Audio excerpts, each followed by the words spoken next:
ഈശോമിശിഹായിൽ പ്രിയപ്പെട്ടവരെ, Syro Malabar great Britain രൂപതയുടെ വചന വിരുന്നിലേക്ക് എല്ലാവരെയും ഹൃദ്യമായിട്ടുള്ള സ്വാഗതം.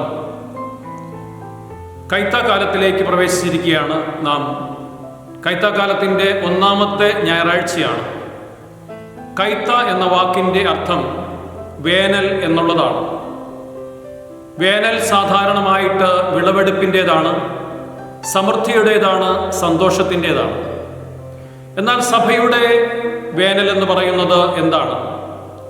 ശ്ലീഹന്മാരാൽ പടുത്ത് ഉയർത്തപ്പെട്ടതും വിശുദ്ധരാലും രക്തസാക്ഷികളുടെ ചുടുനിണവും കൊണ്ട് വളർന്നു വന്നിരിക്കുന്നതും പടർന്നു പന്തലിച്ചതുമായിട്ടുള്ള സഭയിലാണ് നാം ജീവിക്കുന്നത്. സഭയുടെ പ്രേക്ഷിത പ്രവർത്തനത്തെക്കുറിച്ചും സഭയുടെ പ്രേക്ഷിത പ്രവർത്തനത്താൽ ഉണ്ടാകുന്ന വളർച്ചയെക്കുറിച്ചുമാണ് കൈത്താക്കാലം പ്രതിപാദിക്കുന്നത്. ഇക്കാരണത്താൽ ശ്ലീഹന്മാരുടെയും രക്തസാക്ഷികളുടെയും വിശുദ്ധരെയും അനുസ്മരിക്കുന്ന നാളുകളാണ് ഈ വരുന്ന ഞായറാഴ്ചകളെല്ലാം. അതുപോലെ തന്നെ കർത്താവിൻ്റെ രൂപാന്തരീകരണവും പരിശുദ്ധ കന്യകാമറിയാമിൻ്റെ സ്വർഗാരോഹണവുമൊക്കെ നമ്മൾ ഈ കൈത്താക്കാലത്ത് ആഘോഷിക്കുന്നു എന്നുള്ളത് ഒന്നെടുത്ത് പറഞ്ഞുകൊള്ളട്ടെ. 4 വായനകളും ഈ ഞായറാഴ്ചത്തേത് ശിഷ്യത്വത്തെക്കുറിച്ചും കർത്താവ് നമുക്ക് വേണ്ടിയിട്ട് ഒരുക്കിയിരിക്കുന്ന വിരുന്നിനെക്കുറിച്ചുമാണ് പ്രതിപാദിക്കുന്നത്.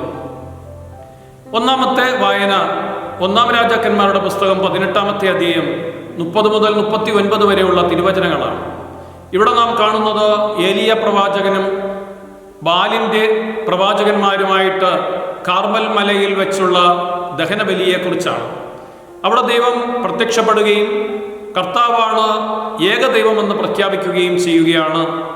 തുടർന്ന് 2ാമത്തെ വായന നടപടി പുസ്തകം 5-ാമത്തെ അധ്യായം 12 മുതൽ 20 വരെയുള്ള തിരുവചനങ്ങളാണ്. അവിടെ നമ്മൾ കാണുന്നത് പത്രോസും ശിഷ്യന്മാരും നടന്നു പോകുമ്പോൾ മറ്റുള്ളവര്, മുടന്തന്മാര്, രോഗികള്, അംഗവിഹീനരൊക്കെ വന്നിട്ട് ഈ പത്രോസിൻ്റെ ഒരു നിഴലെങ്കിലും അടിച്ചാൽ മതി എന്ന് പറഞ്ഞ് പ്രാർത്ഥിക്കുന്നു. രോഗം സൗഖ്യപ്പെടുന്നു. 3ാമത്തെ വായന ഇപ്രകാരമാണ്. 1 കൊരിന്ത്യസിൻ്റെ ലേഖനം 1-ാമത്തെ അധ്യായം 9 മുതൽ 16 വരെയുള്ള തിരുവചനങ്ങളിൽ അവിടെ നമ്മൾ ഏകമനസ്സോടുകൂടി പ്രവർത്തിക്കണമെന്നും ദൈവസന്നിധിയിൽ നാം എല്ലാവരും ഒരുമിച്ച് വളരണമെന്നുമുള്ള പ്രതിപാദനമാണ്. നമുക്ക് ഇന്നത്തെ സുവിശേഷത്തിലേക്ക് കടന്നു വരാം.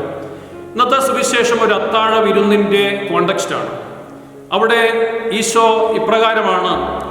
ഈശോയെ യഹൂദന്മാര് ഒരു യഹൂദ പ്രീശ്വരുടെ പ്രമാണിയ ഒരാളുടെ വീട്ടിൽ ഭക്ഷണം കഴിക്കുവാൻ ക്ഷണിക്കുന്നു. എന്നാൽ അവിടെ ആ അത്താഴം തുടങ്ങുന്നത് തന്നെ ഏറ്റവും സന്തോഷകരമാണ് എന്ന് ഞാൻ കരുതുന്നില്ല. കാരണം ഈശോ മഹോദര രോഗിയെ സുഖപ്പെടുത്തുന്നു. അത് ഒരു സാബത്ത് ദിനമാണ്. അതുകൊണ്ട് യഹൂദ പണ്ഡിതന്മാരും നിയമജ്ഞന്മാരും ഈശോയെ സകൂതം വീക്ഷിച്ചുകൊണ്ടിരിക്കുകയാണ്. ഈശോ അവിടെ നിയമത്തെ ഉല്ലംഘിക്കുന്ന നീതിയാണ് പറയുന്നത്. അവനെ സൗഖ്യപ്പെടുത്തുന്നു. അക്കാരണത്താൽ തന്നെ അവിടെ യഹൂദ പ്രമാണിക്കും അവിടെ ഉണ്ടായിരുന്നവർക്കുമൊക്കെ അത്രമാത്രം സന്തോഷകരമായിരുന്നില്ല. തുടർന്ന് ഇന്നത്തെ സുവിശേഷം വിശുദ്ധ ലൂക്ക അറിയിച്ച സുവിശേഷം 14-ാമത്തെ അധ്യായം 7 മുതൽ 14 വരെയുള്ള തിരുവചനങ്ങളിൽ സ്വയം ഉയർത്തുന്നവൻ താഴ്ത്തപ്പെടുകയും സ്വയം താഴ്ത്തുന്നവൻ ഉയർത്തപ്പെടുകയും ചെയ്യും എന്നുള്ളതാണ് അവിടെ പ്രധാനമായിട്ടും നാം ധ്യാനിക്കുന്നത്. ഈശോ അവിടെ അത്താഴ വിരുന്നിന് ക്ഷണിക്കപ്പെട്ടു. അത്താഴത്തിന് വന്നിരുന്നവര് പ്രമുഖ സ്ഥാനങ്ങൾ ഇരിക്കുന്നത് കണ്ടപ്പോൾ അവിടുന്ന് പറയുകയാണ്, നീ ഒരു ആളിനെ ക്ഷണിക്കുകയാണെങ്കിൽ, ഒരു അത്താഴത്തിന് ക്ഷണിക്കുകയാണെങ്കിൽ ഏറ്റവും പ്രമുഖ സ്ഥാനത്ത് പോയി ഇരിക്കരുത്. കാരണം ഒരുപക്ഷെ അവിടെയുള്ളവൻ വന്ന് പറയും, സഹോദര നീ ഏറ്റവും പുറകിലേക്ക് പോയിരിക്കുക, നിന്റെ സ്ഥാനം മറ്റൊന്നാണ് എന്നുള്ളതാണ്. സ്വയം ഉയർത്തുന്നവൻ താഴ്ത്തപ്പെടും, സ്വയം താഴ്ത്തുന്നവൻ ഉയർത്തപ്പെടും. എന്താണ് ഇത് അർത്ഥമാക്കുന്നത്? എളിമ എന്നുള്ള പുണ്യത്തിലൂടെ മാത്രമേ മനുഷ്യന് ദൈവത്തിലേക്ക് അടുക്കുവാനും സഭയുടെ വളർച്ചയ്ക്ക് കാതലായിട്ടുള്ള സംഭാവനകൾ നൽകുവാനും പറ്റുകയുള്ളൂ എന്നുള്ളതാണ്. പരിശുദ്ധ ദൈവമാതാവിൻ്റെ പ്രകീർത്തനത്തിൽ മാഗ്നിഫിക്കാത്തൽ ഇത് വ്യക്തമാക്കുന്നുണ്ട്. പരിശുദ്ധ അമ്മ ഇപ്രകാരമാണ് പറയുന്നത്: അവിടുന്ന് ശക്തരെ താഴ്ത്തുന്നു, ബലവാന്മാരെ സിംഹാസനങ്ങളിൽ നിന്ന് താഴ്ത്തുന്നു, അവിടുന്ന് വിനീത ഹൃദയരെ ഉയർത്തുന്നു. എളിമ എന്ന് പറയുന്നത് വിനീതമായിട്ടുള്ള ഒരു ഹൃദയമാണ്. വിനയത്തിൻ്റെ ഹൃദയം എന്ന് പറയുന്നത് ദൈവം ഉള്ളിൽ വസിക്കുന്നു എന്നുള്ള ബോധത്തോടുകൂടി ജീവിക്കുക എന്നുള്ളതാണ്. എന്നെക്കാളും മറ്റുള്ളവരാണ് വലിയവൻ എന്നുള്ള ചിന്തയിൽ വ്യാപരിക്കുന്നതാണ് വിനയമെന്ന് പറയുന്നത്. അത് വേണമെങ്കിൽ ഇപ്രകാരം നമുക്ക് വ്യാഖ്യാനിക്കാം. എളിമ എന്ന് പറയുന്നത്, ഹ്യൂമിലിറ്റി എന്ന് പറയുന്നത്, ഹൂമോസ് എന്നുള്ള പദം ലത്തീൻ പദത്തിൽ ഇപ്രകാരമാണ് പറയുന്നത്: ഭൂമിയോളം അല്ല എങ്കിൽ ഭൂമിയോളം നമ്മൾ നമസ്കരിച്ച് നിൽക്കുക എന്നുള്ളതാണ്. അത്രമാത്രം കുമ്പിട്ട് വിനയപ്പെട്ട് ജീവിക്കുക എന്നുള്ളതാണ്. അതിൽ നിന്ന് തന്നെയാണ് ആദാമ എന്ന് പറയുന്നത് ഭൂമിയിൽ നിന്ന് എടുക്കപ്പെട്ടു എന്നുള്ളതാണ്. നമ്മൾ ഈ ഒരു വലിയ ഹൃദയം, എളിമയുടെ ഹൃദയം, കർത്താവെ, നിന്റെ മുൻപിൽ നിൽക്കുന്ന ഈ ദാസര് ഒന്നുമല്ല, നിന്റെ കൃപയിൽ മാത്രമാണ് ജീവിക്കുന്നത്, നിന്റെ കൃപയിൽ മാത്രമാണ് ആശ്രയിച്ച് വളരുന്നത് എന്നുള്ള ബോധമാണ്. അതിലൂടെ മാത്രമേ നമുക്ക് സഭയെ വളർത്തുവാനും ഒരു പ്രേക്ഷിത സഭയായിട്ട് മാറുവാനും പറ്റുകയുള്ളൂ എന്നുള്ളതാണ്. നമുക്കതിനുവേണ്ടി പരിശ്രമിക്കാൻ പ്രിയപ്പെട്ടവരെ. ദൈവം നമ്മളെ സമൃദ്ധമായിട്ട് അനുഗ്രഹിക്കട്ടെ.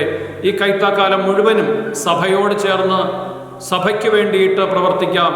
സഭയുടെ നാസാരന്ധ്രങ്ങളിൽ നിന്ന് ഉതിരുന്ന നറുമണം എന്ന് പറയുന്നത് രക്തസാക്ഷികളുടെയും വിശുദ്ധരുടേതുമാണ്.